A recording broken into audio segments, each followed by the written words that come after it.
Welcome to the Redeemed Man podcast. I'm Nathan Dewey, director of the Redeemed. And the Redeemed is an organization where we're seeking to provide a supportive community for men where they can be open about their challenges, their worries, failures, and really celebrate the triumphs over those struggles. And today we're excited to have with us Matt Bostic, who is the program director for Lifehouse University in Alabama. And Matt, welcome to the show. Hey, mate. Great to be on this morning with you. So excited to hear from you, hear about what God is doing through Lifehouse and your own story of redemption. And so just as we do with all of our guests, we're going to throw out our first question, which we try to share with everybody is, what does redemption mean to you? Because we believe redemption is a theological term, but it's also something that's very personal. And so we'd love to hear what it means to you, Matt. You know, I was thinking about that this morning. The first time I ever thought or even heard the word redeemed, my mom used to collect Coke bottles as a kid, and I would remember she would always say, "Don't throw those away." Yeah. And then we would take it up to the IGA, the Independent Grocery Association, and she would take these used bottles and get value for them. And that was my first introduction to something being redeemed, where some of them normally would be thrown away. The owner was given value back for it. And so I think of that often when I see something that's been redeemed in my life, or I watch it happen in someone else's. I'm often taken back to taking old thrown away Coke bottles and getting value for it. Love it. That's why we ask the question to everybody, because everybody has a different take or something that imagery that really relates to it. Thank you for sharing that. And Matt, I'd love to hear more of your own story and your journey of faith, kind of what God has done in your life and where you are today. And because I know you have an amazing testimony, and I'd love for our audience to hear more of that. Well, that same mom that I was talking about, she, I had a great set of parents. I had a Leave It to Beaver childhood in Greensburg, Indiana, small town, one school. And I honestly, Nate, didn't go through any tragedies growing up. I had two parents that loved me, and they were passionate about me getting a college basketball scholarship. And we were at church every Wednesday and Sunday. My dad was the local banker. He was the youth pastor at the church, and one church everybody went to. And I went to a Christian college, and it was my freshman year. My mom was diagnosed with leukemia, and we buried her 9 months later. And that was a big PTSD moment for my faith, my worldview. Everything that I thought that I knew about God came crashing down the moment I watched her take her last breath at a very pivotal age in my life. I'm away from my family. I'm at school, at a Christian school, and things just didn't add up. And that was the moment that I began to wrestle with my faith and really began to hide some things that I looked for refuge outside of a God that I was kind of doubting at the moment. And those things kind of carried with me for years to come. So that was the first real tragedy in my life where my faith was shaken to the point where it caused a lot of damage. And I met my wife there at Bryan College a year later after my mom had died. We began to date, and we got married right after college, and we jumped right into ministry. I started teaching high school Bible right out of college for her father, who was the principal of this Christian school. And again, I just kept saying yes, and I had this deep hole inside of me that I was not going to deal with. My dad ended up remarrying. My mom dies. My dad starts dating 6 weeks later, is married 6 months later to my high school choir teacher. And my world was just turned upside down. Everything that was normal had been destroyed. And now I'm graduating college. I'm being thrust into ministry. And really, it's just an act. I know what to say. I know how to show up and do the job, but there's a massive hole inside of me that I'm not dealing with. And as we look back, just the red flags, right? Yeah. Of, man, you're jumping into teaching and going full time into ministry. And that set us up for a very rocky start to our marriage and our ministry. Well, that's very challenging circumstances stepping into, especially early on in college, to have your mom pass away so quickly, and honestly, a very challenging way to see somebody go.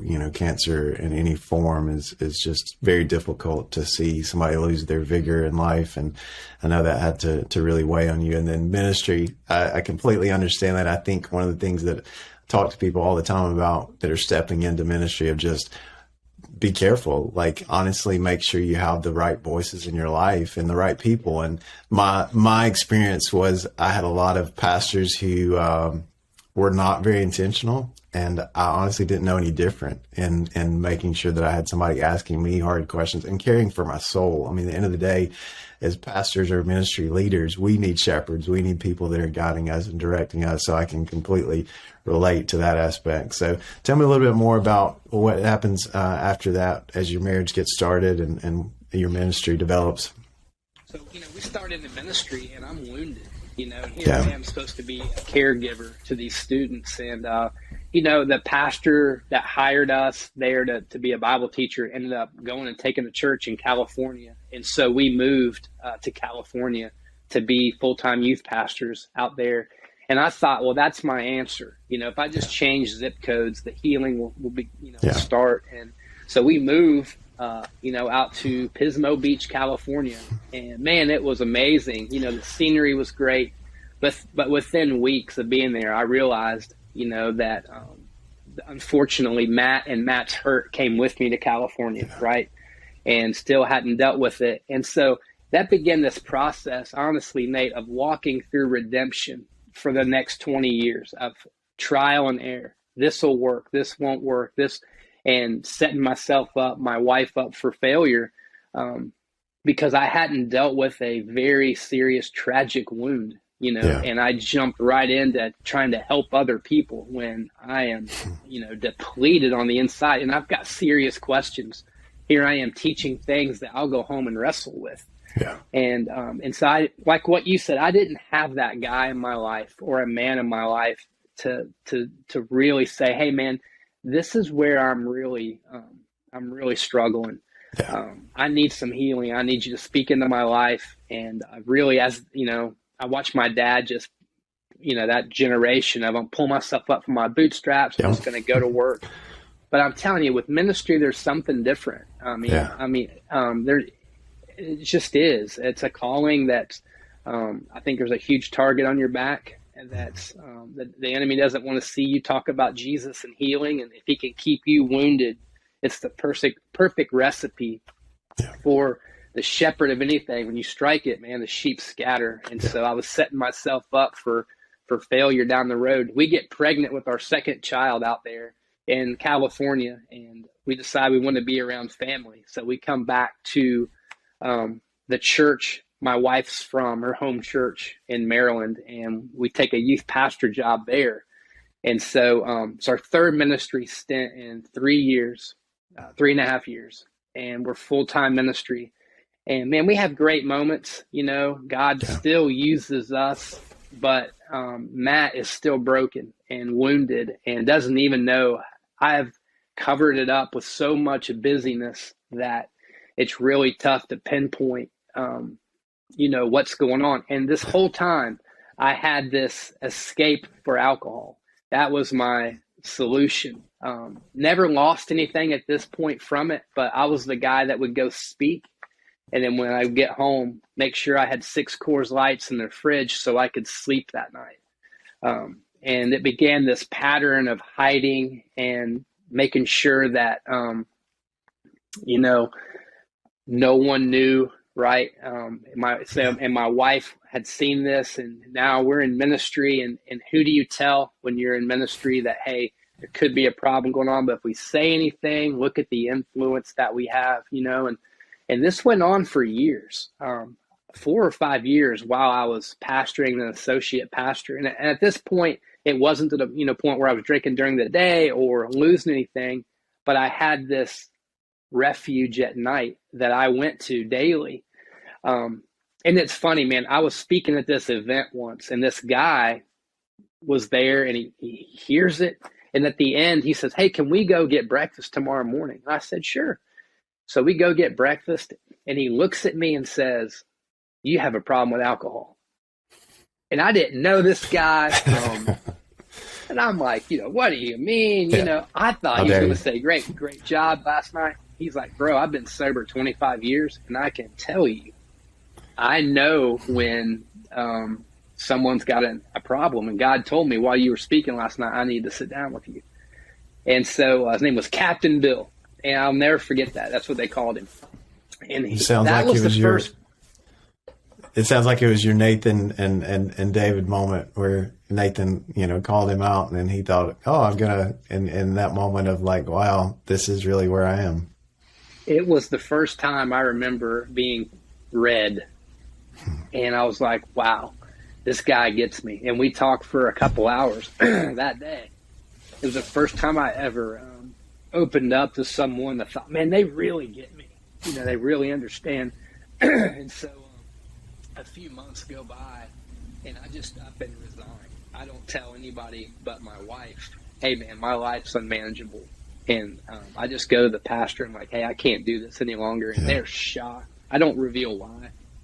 And so I take a few odd jobs in Washington, D.C. I'm wearing a suit and tie every day, and I'm like, I'm the accounts payable for this hospital operation, and doing anything I can to not really face the hurt, but just I wanted to get out of ministry. I knew that I needed some time to heal. I didn't know what that even looked like, and so I go home to Indiana to see my mom's grave, and I'm a train wreck internally. God, what am I doing with my life? I don't even know who I am. And I sit at her grave and just kind of reminisce about my hometown. I hadn't been there in a few years. And that night, I can't sleep. And I find the Guinness Book of World Records on my dad's shelf.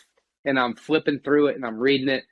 And, that book's pretty amazing. You hear some great stories, and you're reading about a guy that had eaten an airplane and juggling fireballs and all this stuff. And then I read where a guy had made 6,200 3-point shots in 24 hours. And I couldn't sleep. I'm doing the math. I thought, man, if I make 400 every hour, I can break this world record. And again, I would call it the alcoholic addictive part of my brain kicks in. And we leave the next day and we're driving back to Maryland 8 hours. And I won't shut up about breaking this world record. And we could start a foundation, called Shoot for Life. My wife's like, man, you haven't had this much life in months. And so, I just was dead set on getting out of what I was doing, trying to find a cause that could help people. And really, like Forrest Gump started running, when Jenny died, I started shooting basketball. So for the next 6 months, I'm training for a world record, which I really had no business doing, but it's all that I knew. I went back to my childhood, the little kid in me that was wounded. And really, as I look back on this, I went back to a time in my life when things were great, right? Mm-hmm.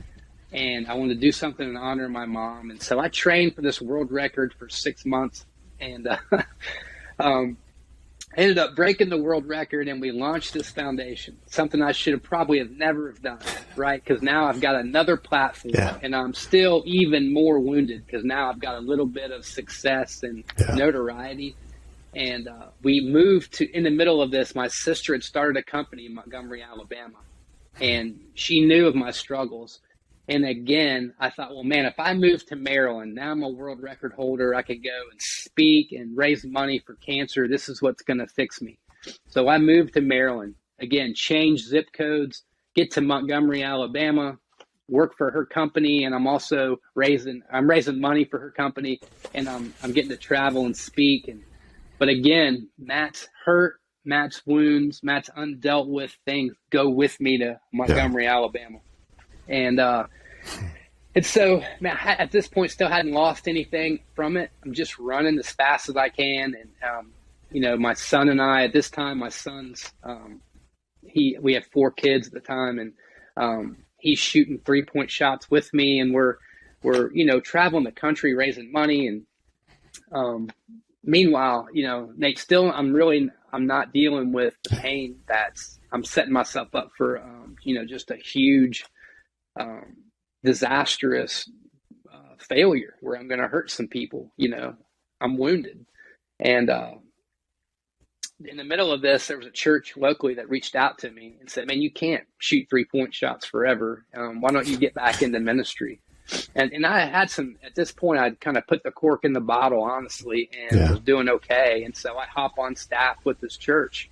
And it was great for a couple of years. We're back in ministry, and that demon inside of me kind of was, just idle. And so about year 4, I get braces put on my teeth, and which again, no consultation. I'm 42, I think, at the time. I'm just, again, that side of my brain, sometimes it just needs a massive restraint. I go get braces, and I end up having lots of mouth pain. And so they prescribe pain pills for my mouth, and that kicks in this cessation to for that feeling. When the pain pills stopped, I begin to drink again. And this time when I picked back up, it's like I had never stopped. And honestly, it's worse. It's like I had never quit. And I don't know what to do. I start experiencing my first blackout. I got asked to speak at this event it's very hard for me to share these stories, by the way, because it's healing at the same time, but it's very painful. I got asked to speak at this event called Light the Night in Montgomery, a night of hope. And I had done it the year before. It's to honor all the cancer patients who had died and those who were still struggling with cancer. And I was the keynote speaker the year before, and they asked me to come back, and thousands of people. It's an outdoor event. And I got nervous. And it was about 2:00 before the event. And I thought, man, if I have a glass of wine, I can take a nap and I'll be great tonight. Something was not right with me. And that's all I remember, was going to get a bottle of wine. And they tell me later that they found me in that same parking lot, 3 bottles broken all around me. I blacked out. It was the first time I'd ever experienced a blackout, and they carried me to my house, and I wake up at midnight, and I'm like, oh my gosh, I'm supposed to speak. My wife had covered for me, and it was a very scary moment. I experienced 2 more of those episodes before I finally went to the church. I'm still on staff at this church, and what do? And I go to them and say, hey man, I've got a problem.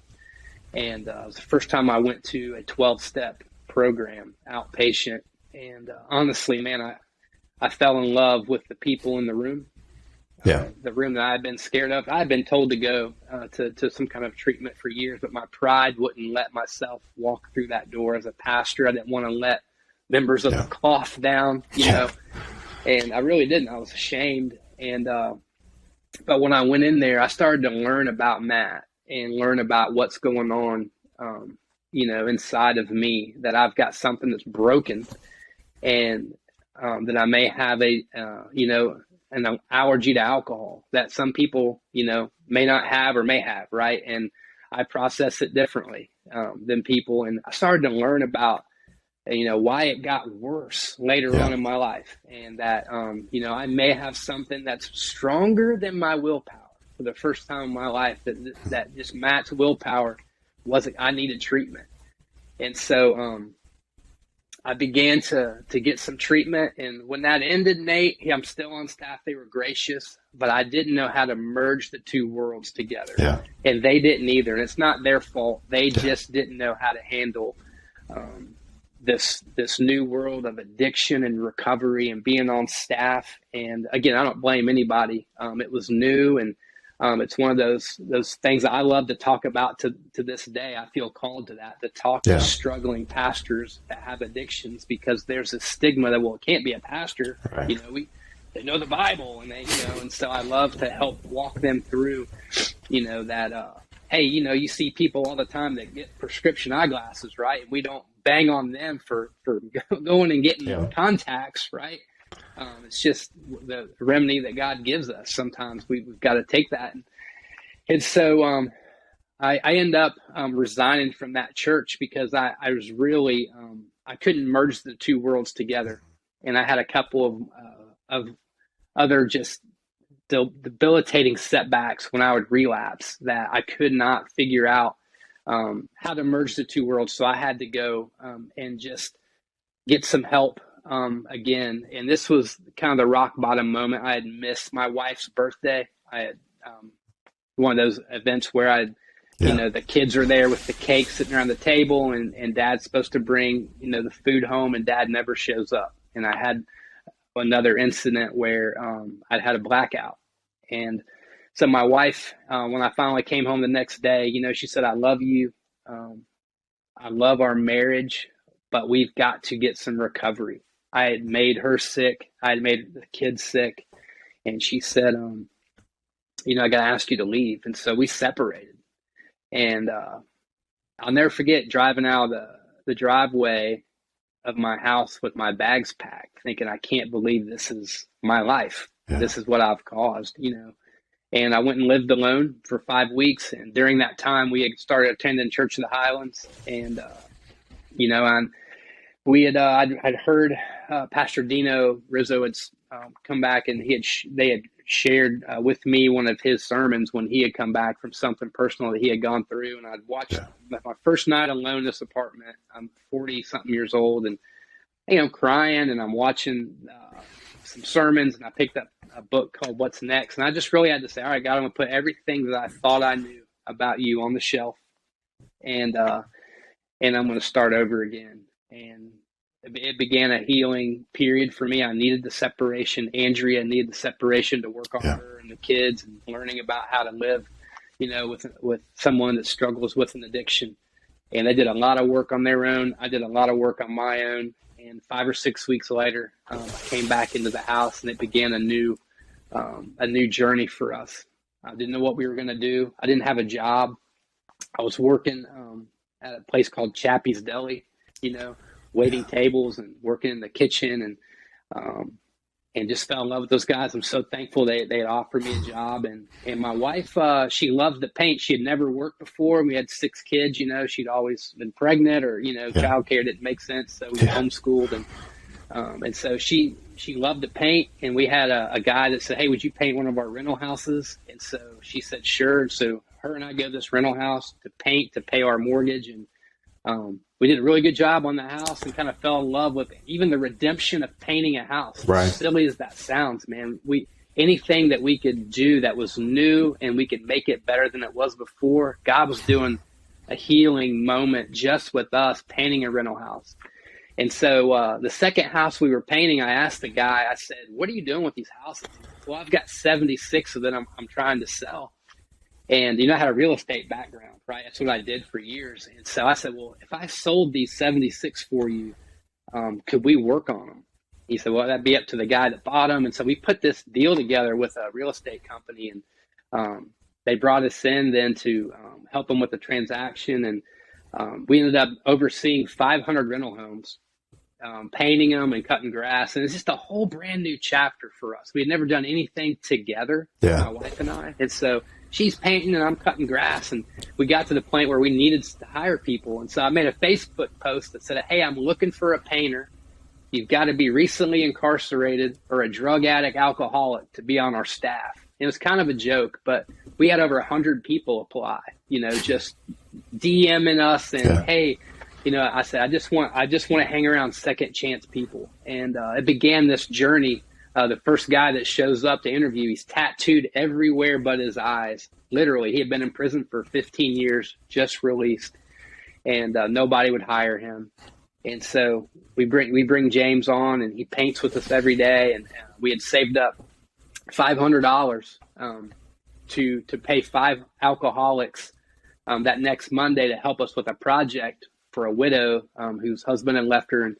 And so that Monday morning, we had told this group, "Hey, we got enough for 5," and they send 18 people to our house. And so I walk out that Monday, and I'm like, "Oh my gosh, there's 18 people here." We had promised everybody $100 cash at the end of the day to help them with their rent, and we have $500. It's 19 people, because I'm $1,400 short. And I'm like, "God, what are you gonna do? Like, I can't just tell these people to go home." They're all excited, they're pumped, and Chappie's had given us food. You had to call them back and say, "I really need food for 19. I'm sorry." And And so Andrea said, what are we going to do? I said, we're just going to pray. We'll just send them all to work. I don't know how we're going to pay them. This was at 8 o'clock. At 11 o'clock, I get a phone call from a guy we had painted for a year earlier. And he's in town. He's an investor. And he said, hey, Matt, when you painted that medical building for me, did you paint just the ceilings and the walls, or did you paint the trim too? I said, oh, we painted just the walls. You've already paid me. He said, well, I cut you a check for the ceiling and the trim. I said, I'm in town. He said, I just really want to bless you with this. And I said, man, how much is that check for? He said, $1,400. And I said, I'll be right there, bro. Because I'm talking to Jesus on the other end of the phone, man. And so I get there and I bear hugging when he gives me the check. He's like, what is going on? I'm crying. I said, you have no idea what's going on in my house right now. And he wrote it to me personally, not even to the business. So I was able to cash it. And that, Nate, began one of the first miracles of God saying, this is where I'm taking you and your wife. And it was a moment for us to go back and pay each one of those people and say, you know, I didn't have this 3 hours ago, but God did. And he wants to do the same. I got to share the story with them, you know, and saying he wants to do the same in your life. And it began just a journey of us to step into this world that's very hurtful, into the recovery world, and take a chance on someone to say, I love you, I believe in you. And, you know, it's hard. And so that got us into the recovery world, honestly. We just kept God kept saying, you say yes, Matt, to them, and I will fill in the gaps. And he kept doing that. And we had it, by Christmas, we had 68 people that either needed a job or a place to stay. And we had rented some rental homes, and we were putting them in these different homes and getting them jobs. And it was just my wife and I. Guys were getting saved, and women were getting saved and coming to Highlands, that partnered with us, just loved on us. And that same Pastor Dino comes to Highlands at Christmas, and they threw a big Christmas party for 70 people that were kind of just hanging around us, needing a job or a place to live. And Dino looked at me and said, there's a guy in Louisiana that's doing what you and your wife are trying to do. They've been doing it for 25 years. It's called Lifehouse. You should reach out to him. His name's Mark Sturmer. And I said, all right, man, that'd be great. Didn't really think ministry was rolling, you know. I thought, man, okay, thank you for that. And fast forward to March, we take a guy into our program named Brandon. The police call me on Sunday morning and say, hey, we're going to either arrest this guy or do you want him? I'm like, yeah, absolutely, man. I want him. We drive down and get him. And Brandon spends 6 weeks with us. He gets clean off heroin. We got him a landscape job. And one night in March, a tornado comes through Montgomery and knocks the power out of the house Brandon's living in that we were renting. And 2 nights before, I let a guy come into our ministry that I should never let come in. I was saying yes way too often. Didn't have the structure and accountability to really help these guys. He was on this young man that we brought in was off his medications. Him and Brandon get in a fight, and that guy takes a knife out and kills Brandon. Brandon, they accepted Jesus. This is on a Wednesday night. The previous Sunday, I took Brandon to a prison with me. He heard me preach. On Monday, he was going through what we call a freedom course that Highlands was helping us to go through. And Brandon, I can show you the carpet square there at the Highlands in Montgomery. We stood on that carpet square, and he said, do you really think God loves me? We prayed, and he accepts Jesus on Monday, and Wednesday, he's stabbed to death. He's murdered. And my world was turned upside down. I got the phone call at 2:30 in the morning. I go up there, and the police are wrapping the house with crime tape, and Brandon ends up dying right after surgery, and my world's turned upside down. All I could remember hearing was Mark Sturmer from Lifehouse and Pastor Dino's voice. And so I get a hold of Mark Sturmer out in Louisiana, and he said, man, come on out. I want to love on you and help you. And so I go out to Louisiana a few weekends later and just listen to what they're doing with Lifehouse. 25 years experience, their 90% graduation rate, and politically connected, and the board of directors that love them. And I was missing being part of a team, and I was scared. And so he said, let me sit on your board of directors back home. And meanwhile, the board of directors we had established for Andrea and I had all resigned the day that Brandon was dead. You know, they're like, we're out. This is too scary. And so I said, you'll be it. You're going to be the only board member. You know, they're all gone. And he said, no problem. I'll help you reestablish it. And I was driving over the bridge there in New Orleans to come home. And I heard God very just crystal clear say, you need to get on his team. And you need to take your name off of this and get on under his and let him shepherd you. And so I call him when I get to Montgomery and said, hey, how about we plant Lifehouse in Montgomery? And I just jump on your staff and serve under you. And they prayed about it and they came out and he said, absolutely. And so that was a couple of years ago. We jumped on their staff and we launched Lifehouse here in Montgomery. We have a campus here and just launched a campus in Muscle Shoals, Alabama. We have 70 beds up there. And so, man, through trial and error and tragedy, we're just trying to help the next person. And it's hard, but we love it.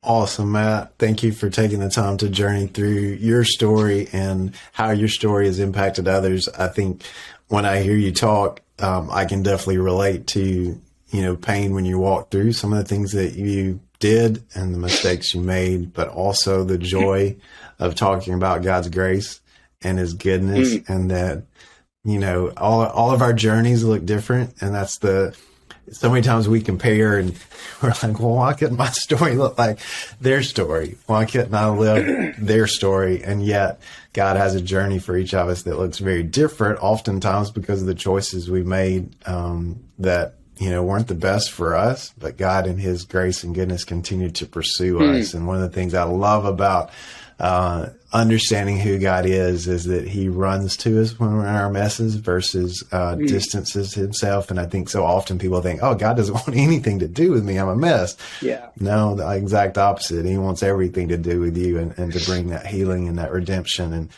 thank you for being vulnerable and sharing your story and sharing the difficulties that you face, but then the goodness of God, because in the middle of all that, you continue to see that theme of his grace and his goodness and how much that's impacted your own love for other people and their messes and willingness to get in the messy spaces with people. And I'm so thankful for that. Just as the heartbeat of the redeemed is to help get into those places and walk beside somebody, because we all have things in our life, whether it's a wound that we've never dealt with or something that comes up that we weren't ready to face, like losing a parent or a child.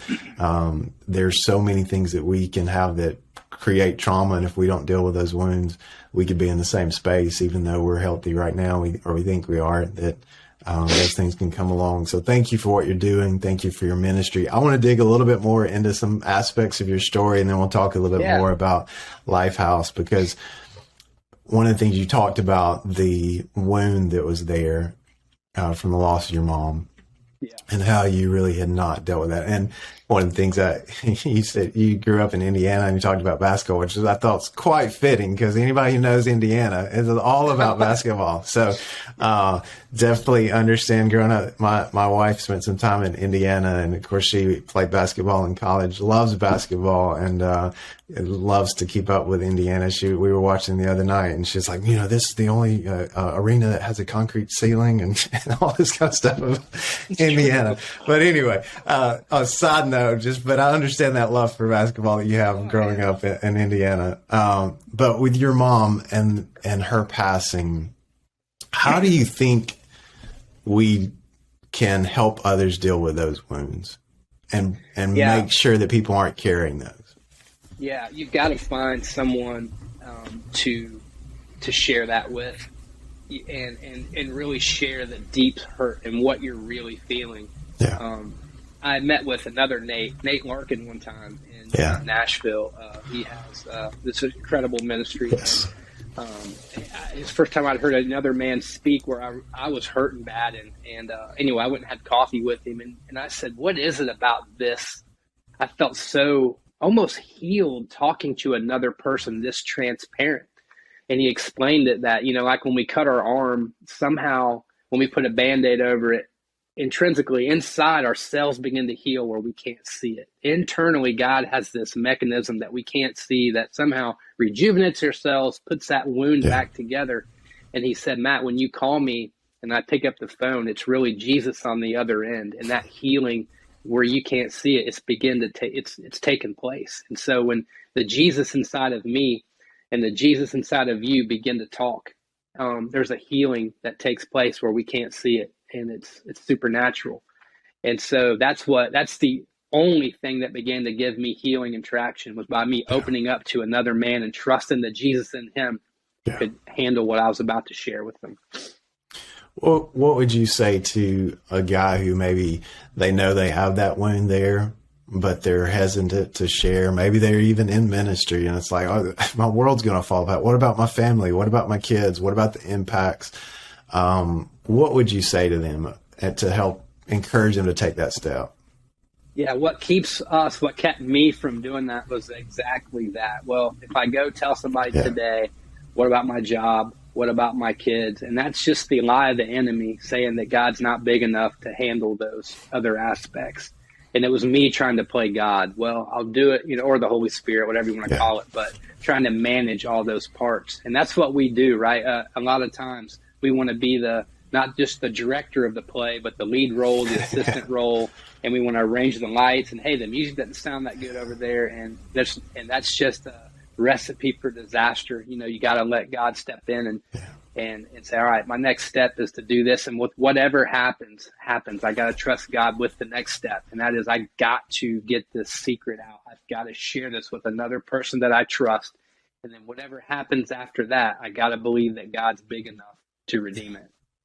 And man, isn't it like a weight being lifted when you do open up that first time? Like you're like, man, somebody to be fully known and fully loved. I think we all desire that, but I think many of us have never experienced that unless you've been completely willing to expose your heart. It is the most terrifying feeling and then the most rewarding. And I think that's why it's so terrifying. And the devil wants you to not experience it. Just floods you with fear, right? Because he knows what's on the other side of that openness and transparency. There's healing on the other side of it. So the more terrified we feel, I'm not going to do it, So thinking in that vein and what you've experienced, how do you maintain that consistently in your life? I know, people move to different locations and sometimes you disconnect from some relationships where you were sharing. What are some intentional steps you take today to continue to make sure your heart is healthy? I got to have at least 2 guys in my life that know me every day, know what my voice sounds like, so that if we're talking on the phone, they hear me being negative, or, man, you're rushing through your words even, or, what's going on. Because and that sounds so funny, but that's really huge, just to, be talking on a regular basis so that they know the sound of your voice. Man, something's not right, And so having 2 guys that know your schedule and know the pace of your life that can say, hey, man, you should probably slow down. I'm not sure that launching another campus is important right now. How are you doing? It's just to help govern that part of your life that, my worst decisions and my best decisions are what landed me homeless and without a job. It's because I thought I was making the best decision, right? I need that person to speak into my blind spots. Yeah. No, that's good. I'm so thankful for those people in my life. Is there any tips you would give somebody in identifying? I've heard guys before say, well, I don't know where to turn, or I don't feel like there's that safe space. How do I find those guys who will be willing to speak into my life in that way? Yeah, so I'm a big believer in the Big C church. I love the church, and I base my family's life around the church calendar. So if there's an event at church, I'm going, whether it's a serve day, whether it's a first Wednesday, whether it's an outreach, a small group, a marriage conference. I believe in it so much. I believe that's where God puts his sheep to gather. And that's where I've found the most healthy relationships for me personally. It's just getting coffee after an event and asking God to help me find another friend. And I think it's in 2 Timothy that says those friendships that come from God, they're true gifts from him, right? And so I know what my life has been like apart from the Big C church and doing life alone. And I know what's been the healthiest seasons of my life is when I'm in, community and my friendships are found there. with other men who want kind of the same things that I want. Yeah. Have a Christ-centered life and to have my family love the Lord. No, that's great, Matt. I think that's why we as the Redeem exist, because we know there's men that don't have that in their local church, whether they're in a rural area and maybe they're looking for some guys kind of in the same season, or their church. A lot of churches after COVID really struggled with small groups or a smaller format. And so our heartbeat is to connect men and provide a place that they feel safe to take off the mask. A lot of times I think men are hesitant to do it around somebody they know that they're going to see maybe at work that week. I definitely encourage them to get to that point, but sometimes it's just that first step to know, hey, I can find a safe place to be vulnerable. I can find a safe place. And once they experience that healing that first time where they take off the mask and somebody can really love them, I think it gives them the confidence to take that step with maybe a friend that's in their life close by. And so that's our desire to kind of jump into that space that we feel like, again, is not replacing the church, but is being the church. You know, we all are involved in our local church, and we want to be a part of carrying that and being an extension of the body of Christ, so that we can connect men who are in places that they may feel alone, they may be afraid because or they may have already failed and don't know where to turn. And we want to be a place where they, just like you guys, where they can rebound and find a way to get back on solid ground. I love you mentioned that you took that time kind of away from home, and there was a process where you worked through some things. And I would, want to encourage men. Sometimes that's okay, like to be separated from your spouse, to step away, to work on yourself. And then it's okay to ask for help, because there are people out there who would like to help. If you are in that space where you're just like, I don't know how I'm going to pay the bills, I don't know what I'm going to do, lean into the church, lean into the Big C Church, and find somebody who's willing to walk alongside you, because there are a lot of people who would be willing to do it if you're willing to be vulnerable and take that first step and share. So you guys obviously have a phenomenal ministry. Can you tell us a little bit more about the program that you guys currently have and kind of what you do? And if maybe one of our listeners knows somebody that's in a situation, what you guys offer and how they could be a part of that, maybe even supporting you guys. Yeah, so we're a workforce program too, Nate, which is great. I mean, when the guys, they can either come from, jail, prison, the streets, a rehab, we get them a job right away. After the first 14 days of being here, we get them connected into a job. And what's one of the greatest things is one of our first contracts was Chappie's Deli that hired me. And so if I get any of our guys that go in and be like, I ain't going in there and snapping slaw cups and, filling up salad trays, I'm like, hey, bro, I did it. Yeah. You can do it, man. I don't ask them to do anything that I haven't done personally. I've worked every shift at that diner, and so it's neat to get guys to go back in and get them to work. So we've got contracts here all throughout, just at our Montgomery campus. Sable Steel, they'll go work for them, or CTE Outdoor Power. So they'll come in, work 40 hours, but then the real work begins when they get home from work. How to inventory that day, how to have just a time with the Lord apart from the church, a real relationship with the Lord, how to journal, how to inventory. We try to track everything in their life for the first time. We say if it can't be measured, it can't be managed, right? Yeah. So we measure everything for how many hours of sleep did you get? How many meals did you eat yesterday? Did you eat with somebody else? Because isolation, we know, is death. We encourage them to work out. So we track them physically, spiritually, financially, all day, every day, just to give them a barometer. We want to see them come in to the program and watch God breathe life into some areas that were dead, and then walk out. We graduated. We manage their money for them. And so some of our graduates, Nate, when they leave, they'll have anywhere from $18,000 to $20,000 in their bank account where they can go and get a car. That's awesome. Or down payment on an apartment or whatever. And so, they come in, they work really hard, then they work really hard on themselves and try to just disappear for a year, come in, let God rebuild them, and then chase after their dreams. However God, has created them to find their purpose. That's our goal.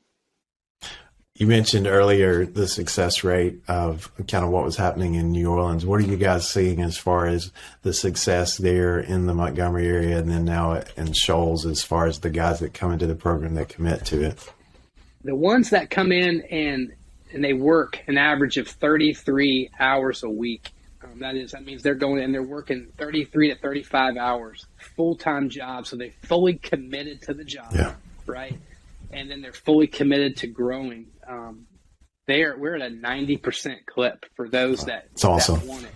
Now, the ones that come in and, and they're like, man, I'm just really here to get my wife off my back, or, and I tell them, great, I love you, man, but the statistics tell me you won't make it. And a lot of them, something shinier comes along, and that's the hard part for me, man. I want to rescue them. I want to save them from what they're about to run into. And I would say that is the hardest part for Andrew and I, is to let those guys go. Yeah. And because we know what's ahead of them and we love them. Gosh, we get so close to them. And, a girlfriend or money comes along and they just, they want to, bolt too early, and it's hurtful, because they're like family and we love them. But they got their own journey. I never want to rob somebody of their bottom. They need to go ahead and experience it. And that's the hardest part for me, is to say, hey, man, I'm never going to ask you to stay. This has got to be your journey, your decision. But I'm sure you can relate to that in some ways, of just knowing your own journey of, like, there were seasons where you took steps, but you didn't take the full step.